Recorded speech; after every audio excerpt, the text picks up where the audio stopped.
There's a lot more we could be doing if we know what we can do. We could be a lot bolder. There's a lot of people saying, we're losing our country.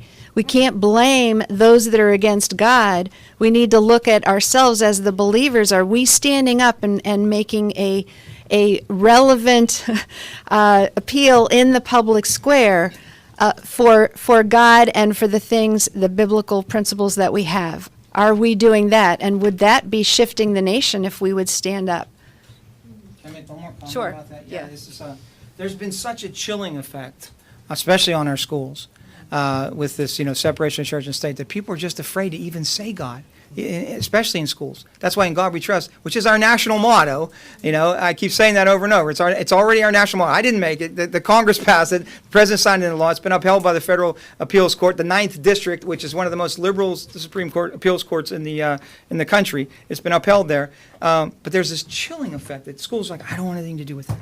I don't want anything to do with that. They'll have anything to do with anything else. We could put up there, "Hail to Joe DiMaggio." We could put that up on the wall. They'd have no problem with it. But just because we put God, we trust, they have a problem with that. And I was engaging a legislator the other day who said to me, well, we can't have that up on the walls because it might traumatize our children.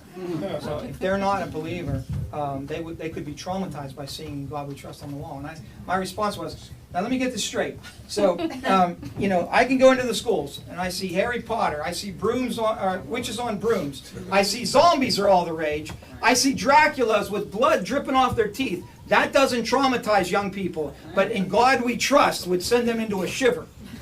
And then, well, how about this? So their attack is always just change the subject. When you lose one argument, you move to the next argument. They never can answer that.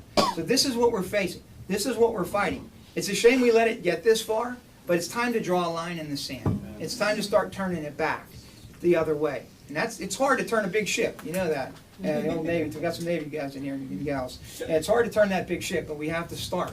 We have to start doing that. We have to start taking stands where we know we can win. We have to pick our battles and know when we are on solid ground that we can win. And then we have to be bold and go forth and do it.